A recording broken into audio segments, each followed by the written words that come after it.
Hello classmates, good evening. Justin Bergeron here. Hope everyone's week is going well so far.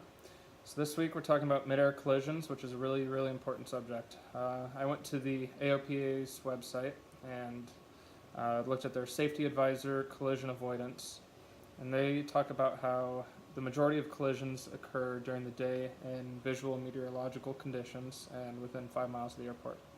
So VMC weather, you have people flying in and out IFR and VFR. So it's a whole bunch of different traffic that are coming and going from the airport. They say that half of the collisions occur in the pattern. So, I mean, that's a pretty crucial part of flight, whether you're departing or arriving. And so it's important to make sure all of your position lights are on, make sure your landing lights on, just be as bright as possible so people can see you. And position reports are key. You really want to tell people, hey, I'm on the upwind, I just got off the runway, or I'm on the crosswind, I'm on the downwind, or now I'm on base, I'm starting to turn to final and get down onto the runway, because maybe you're staying in the traffic pattern and there's this big jet or just a bigger plane that's out there on maybe a 10-mile final, and so you really need to be, if you're not talking with traffic or with the control tower, then you need to be talking with that airplane and figuring out, okay, well, who's going to be coming in first? What are we going to be doing here?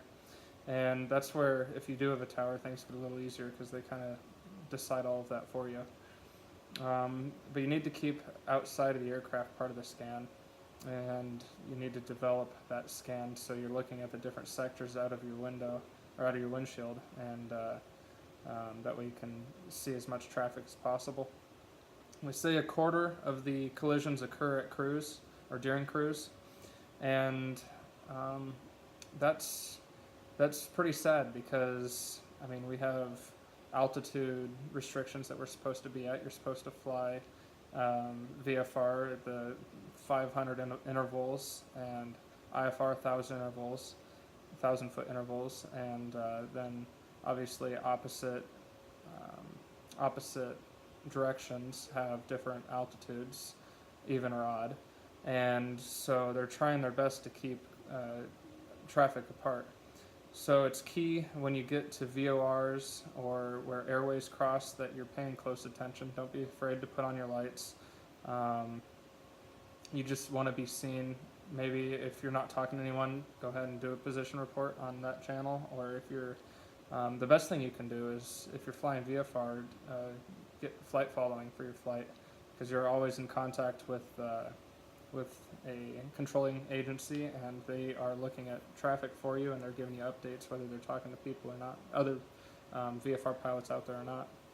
And so a personal experience that I ran into was actually only about a week or so ago. I was flying over a mountainous area, and I was already pretty close to around 11,000 feet, so I didn't have much room in my 172 to keep climbing. And so I was right on an airway, and there was a whole bunch of traffic, all of VFR, trying to get over that airway there, or get over that mountain area. And so I noticed in a span of about 15 minutes, I had 3 different aircraft that were all coming at me within 1,000 feet at the same elevation. And so that's something where I was putting on as soon as I saw them, I was putting on my lights, I was making position reports, and no factors, but it was a little interesting having them that close, and I didn't realize it until, because I didn't catch them in my scan. They were just about 900 feet below me, and just the way they were coming, their lights weren't lit up, and I could barely see them until the G1000 alerted me, hey, there's traffic ahead. And as soon as I looked down, I was able to find them. And so that's something to consider as well, is that, you know, traffic's not going to be just right out in front of you. You might have to look down or up in altitude. And so that's something to just be mindful of.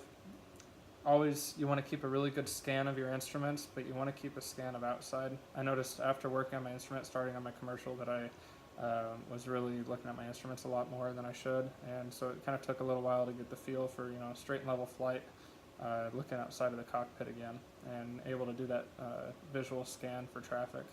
which is really important. And you might as well use everyone in the cockpit. I mean, just because they're not a pilot, maybe you're carrying a passenger, they can absolutely look for traffic. So teach them what to look for and let them help. So thank you for listening. I look forward to seeing what you all have to say, and have a good night.